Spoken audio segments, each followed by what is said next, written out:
नमस्कार, Gurukul concept classes channel पर आपका स्वागत है।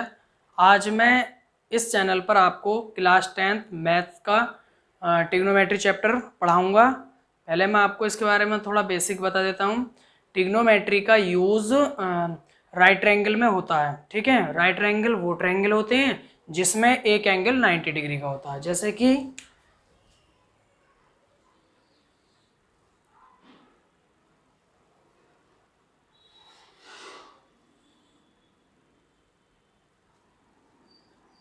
ABC, इसमें एंगल भी 90 डिग्री का।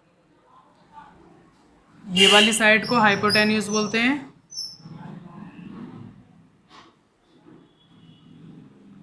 ये वाली साइड परपेंडिकुलर होती है,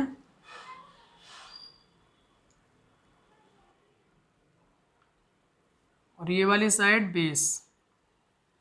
ठीक है, अब मैं आपको कुछ ट्रिग्नोमेट्री फंक्शन के बारे में बताता हूँ। जैसे कि आपने सुना होगा, पढ़ा होगा साइन थीटा, कॉस थीटा, तो ये सारे ट्रिग्नोमेट्री फंक्शन होते हैं। Sine theta, cos theta, tan theta, cot theta, sec theta,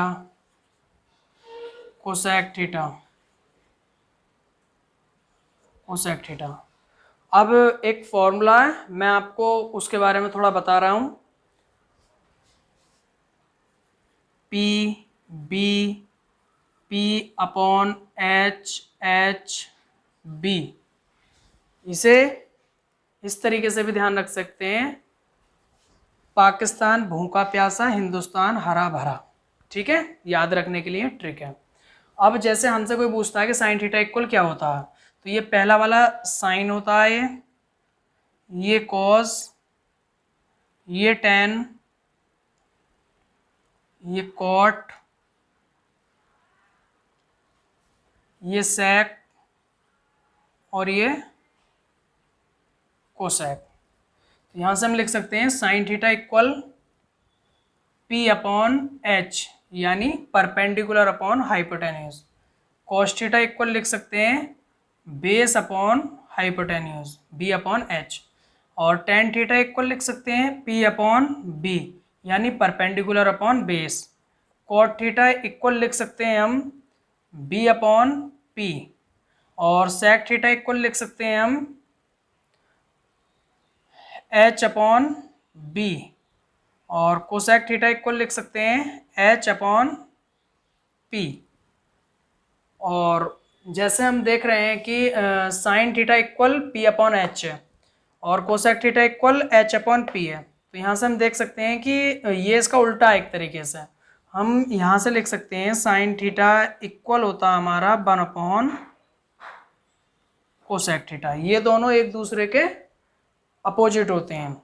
या कोसेक थीटा इक्वल लिख सकते हैं 1 अपॉन साइन थीटा। सेम इसी प्रकार ये इसका अपोजिट होता है, ये इसका अपोजिट होता है, और ये इसका अपोजिट होता है। यहाँ से लिख सकते हैं cos theta equal 1 upon sec theta, या sec theta equal 1 upon cos theta. और लिख सकते हैं हम यहाँ tan theta equal 1 upon cot theta, या बोल सकते हैं cot theta equal 1 upon tan theta. और ये इसमें एक और इम्पोर्टेंट जानकारी है, वो मैं आपको बता रहा हूँ। ये दिया है ट्रायंगल ए बी सी, ये 90 डिग्री का। अब जैसे इसमें आपसे पूछे कि साइन ए इक्वल क्या होगा, है ना, या साइन बी इक्वल क्या होगा, या साइन सी इक्वल क्या होगा, तो हमेशा ध्यान रखना जिस भी एंगल के लिए निकालते हैं, सपोज करो एंगल ए के लिए निकालना है, तो जिस एंगल के लिए हम निकालते हैं उससे सामने वाली साइड परपेंडिकुलर होती है। तो इसमें ये वाली साइड परपेंडिकुलर होगी, ये वाली साइड बेस होगी, ये वाली साइड हाइपोटेन्यूज होगी। सपोज करो ये आपको कोई दूसरा ट्रायंगल दिया है, इसे भी ट्रायंगल ए बी सी मान सकते हैं, या पी क्यू आर कुछ भी मान लेना। अब इसमें एंगल सी के लिए हमें निकालना है, ठीक है। तो जैसे कि मैंने आपसे बताया था, जिस एंगल के लिए निकालते हैं उसके सामने वाली साइड परपेंडिकुलर होती है, ठीक है। तो इसमें क्या होगा, ये वाली साइड परपेंडिकुलर होगी, ये वाली साइड अब बेस हो जाएगी और ये वाली साइड हाइपोटेन्यूज हो जाएगी। हाइपोटेन्यूज कभी भी चेंज नहीं होती है, ये ट्रायंगल की सबसे बड़ी साइड होती है। अब मैं, और हाँ, आपकी बुक में एक टेबल दी है, ठीक है, जिसमें आपके ये जैसे कि ट्रिग्नोमेट्री की वैल्यू होती हैं सब, जैसे साइन 30 की, साइन 45 की, मतलब जितने भी ट्रिग्नोमेट्री फंक्शन होते हैं उनकी सबकी वैल्यू दी है, वो आप अपनी बुक में देख सकते हैं। अब मैं आपकी एक्सरसाइज 8.1 स्टार्ट करा रहा हूँ। एक्सरसाइज 8.1 का क्वेश्चन नंबर फर्स्ट। क्वेश्चन में दिया है, in triangle ABC right angle at BAV equal 24, BC equal 7 centimetre, determine, पहले में हमें, ठीक है, डिटरमाइन करना है sine A comma cos A। Second में डिटरमाइन करना है साइन C और कॉज C। तो सबसे पहले एक ट्रायंगल बनाते हैं।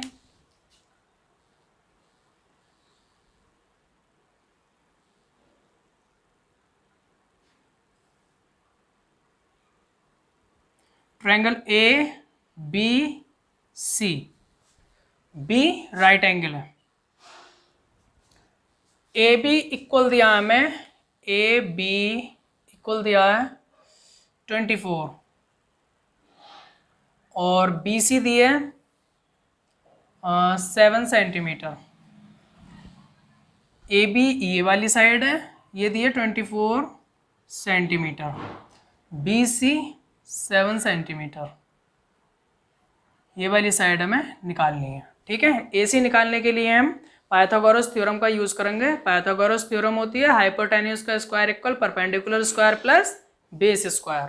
तो इसमें हाइपोटेन्यूज क्या, AC का स्क्वायर इक्वल AB का स्क्वायर प्लस BC का स्क्वायर, AC का स्क्वायर इक्वल AB 24, इसका स्क्वायर होगा प्लस 7, इसका स्क्वायर होगा AC का स्क्वायर इक्वल होगा 5 7 6 प्लस 49, AC का स्क्वायर इक्वल होगा 6 2 5 इक्वल 25 का स्क्वायर लिख सकते हैं, स्क्वायर से स्क्वायर कैंसिल, AC इक्वल आ गया 25 सेंटीमीटर, ठीक है।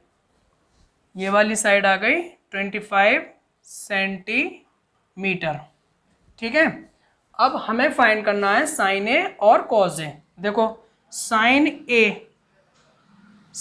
A equal PVP upon HHB से क्या पता है हमें, साइन A इक्वल होगा परपेंडिकुलर अपॉन हाइपोटेन्यूज। तो परपेंडिकुलर इसमें क्या है BC और हाइपोटेन्यूज AC। BC दिया है 7 और AC 25, पहला आंसर। सेकंड वाले में फाइंड करना है कॉज A।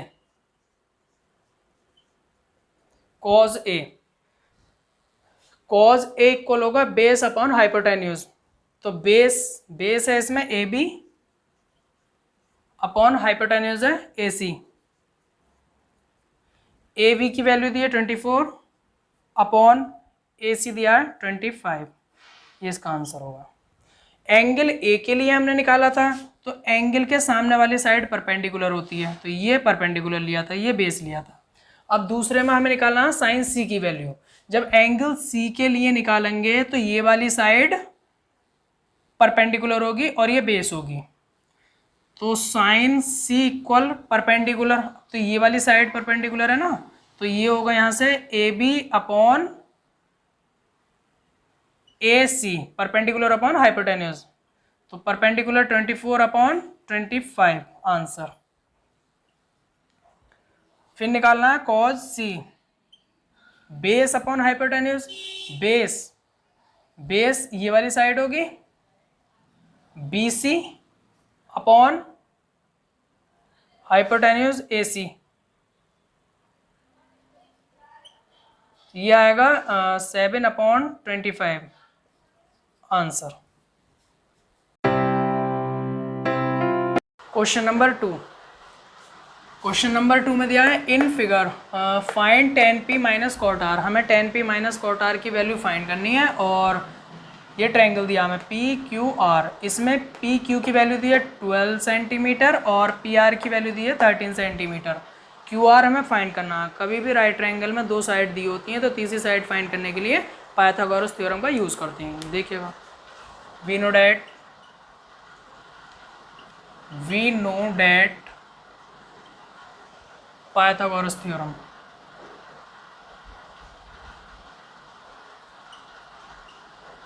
पाइथागोरस थ्योरम, ठीक है। ये होती है हाइपोटेन्यूज का square equal perpendicular square plus base square. तो हाइपोटेन्यूज है इसमें पी आर, यहाँ से आएगा पी आर का स्क्वायर इक्वल पी क्यू का स्क्वायर प्लस क्यू आर का स्क्वायर। फाइंड करना है हमें क्यू आर। क्यू आर को साइड ले आएंगे। Q R square equal P R का स्क्वायर माइनस पी क्यू का स्क्वायर। क्यू आर का स्क्वायर इक्वल पी आर की वैल्यू दी है 13 का स्क्वायर माइनस 12 का स्क्वायर। क्यू आर का स्क्वायर इक्वल आएगा 169 माइनस 144। तो क्यू आर का स्क्वायर इक्वल आएगा यहाँ से 25 को लिख सकते हैं 5 का स्क्वायर से स्क्वायर कैंसिल। क्यू आर की वैल्यू आएगी 5 सेंटीमीटर। अब तीनों साइड हमें ट्रायंगल की पता चल गई। ये साइड आई है 5 सेंटीमीटर। अब फाइंड करनी है वैल्यू हमें tan p minus cot R. हमें पता होता है कि tan थीटा इक्वल होता है p अपॉन b और कॉट थीटा इक्वल होता है b अपॉन p, वो इसका अपोजिट होता है। तो हमें यहाँ से tan p, जब मैंने बताया था एंगल जिस एंगल में लेते हैं उसके सामने वाली साइड परपेंडिकुलर होती है। तो जब हम इस एंगल में लेंगे tan p में तो परपेंडिकुलर ये वाली साइड होगी और बेस ये वाली साइड होगी। हाइपोटेन्यूज चेंज होता नहीं है। तो इसमें हम लिख सकते हैं कि tan p की जगह Q R upon P Q, ठीक है। अब हमें लेना है एंगल आर में, इस वाले एंगल में। जब इस वाले एंगल में लेंगे तो परपेंडिकुलर ये और बेस ये, ठीक है। और परपेंडिकुलर ये वाली साइड हो जाएगी और बेस ये वाली साइड हो जाएगी। तो कॉट यहाँ से जब हम कॉट आर की वैल्यू फाइंड करेंगे तो वो होगा बेस अपॉन परपेंडिकुलर। बेस होगा Q R upon P Q. चाहें तो इन्हें हम यहाँ भी कैंसिल कर सकते हैं और जैसे इनकी वैल्यू हमें दी है वैल्यू भी रख सकते हैं। 5 अपॉन 12 माइनस 5 अपॉन 12, ये आपस में कैंसिल हो जाएंगे, वैल्यू आ जाएगी 0। ये इसका आंसर है, ठीक है।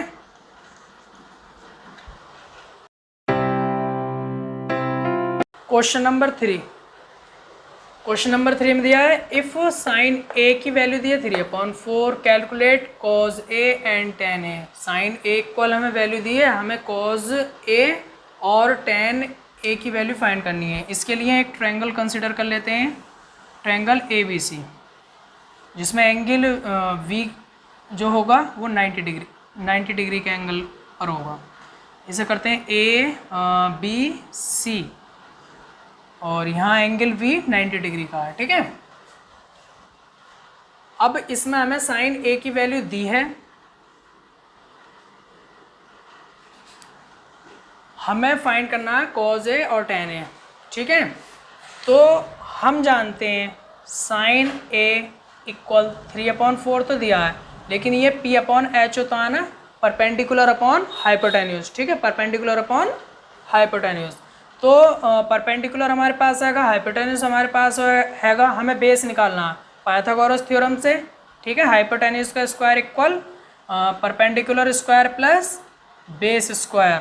हाइपोटेन्यूज 4 का स्क्वायर इक्वल होगा 3 का स्क्वायर प्लस b का स्क्वायर। ये होगा 16 equal 9 plus b square. 16 minus 9 equal b square. तो यहाँ से बी स्क्वायर इक्वल आ जाएगा 7 और v की वैल्यू आएगी यहाँ से √7। ठीक है, हमें तीनों साइड पता चल गई। ट्रायंगल का बेस हमें पता चल गया, हाइपोटेन्यूज और परपेंडिकुलर हमें दिया था। ठीक है, अब हम जानते हैं कि कॉज ए इक्वल होता है बेस अपॉन हाइपोटेन्यूज। ठीक है, तो बेस आया हमारे पास √7 अपॉन हाइपोटेन्यूज, हाइपोटेन्यूज है 4, पहला आंसर। फिर हमें बताना था tan A। ठीक है, मैंने आपको पहले बताया था जिस एंगल में लेते हैं उसके सामने वाला परपेंडिकुलर होता है, और tan A इक्वल होता है P अपॉन B, यानी परपेंडिकुलर अपॉन बेस। तो परपेंडिकुलर क्या है इसमें 3 और बेस √7, ये इसका answer. Question number 4, question number 4 में दिया है 15 cot A equal 8, find sin A and sec A। इसके लिए भी एक ट्रायंगल कंसीडर कर लेंगे। ठीक है, ये ट्रायंगल ABC, ABC। ठीक है, एंगल B इसमें 90 डिग्री का होगा। जो हमें दिया हुआ था 15 cot A इक्वल 8, तो यहाँ से cot A की वैल्यू आएगी 8/15 और cot A इक्वल होता है B अपॉन P, यानी बेस अपॉन परपेंडिकुलर। तो बेस हो गया इसमें 8 और परपेंडिकुलर हो गया 15। हाइपोटेन्यूज हमें निकालना है, तो पाइथागोरस थ्योरम का यूज़ करेंगे। h² equal P² plus B², यहाँ से आएगा h² इक्वल P यानी 15 का स्क्वायर प्लस 8 का स्क्वायर, h² इक्वल आ जाएगा 225 प्लस 64। इन्हें दोनों को ऐड कर देंगे तो ये आ जाएगा 289। ठीक है, और ये होता है 17 का स्क्वायर, स्क्वायर से स्क्वायर कैंसिल हो गया, हाइपोटेन्यूज आ गया 17। ठीक है, हाइपोटेन्यूज आ गया 17। अब हमें फाइंड करना है साइन A। तो देखो साइन A की अगर हमें वैल्यू निकालनी है तो ये वाला एंगल, ठीक है, इसके सामने वाला परपेंडिकुलर अपॉन हाइपोटेन्यूज होता है। तो परपेंडिकुलर है 15 अपॉन हाइपोटेन्यूज कितना है, हाइपोटेन्यूज 17, पहला आंसर। हमें वैल्यू फाइंड करनी है sec A की, तो sec A इक्वल होता है PBP से ध्यान रखते हैं, PBP अपॉन HHB। ठीक है, तो यहाँ से हमें sec A निकालना है, तो ये H अपॉन B होगा। ठीक है, H अपॉन B। अब हाइपोटेन्यूज 17 और बेस 8, ये इसका आंसर होगा। ठीक है, नेक्स्ट क्वेश्चन मैं आपको अगली वीडियो में समझाऊंगा। अगर आपको किसी क्वेश्चन में कोई प्रॉब्लम आई हो तो आप मुझसे कमेंट करके भी पूछ सकते हैं, और चैनल को ज़्यादा से ज़्यादा सब्सक्राइब करें, वीडियो को शेयर करें। धन्यवाद।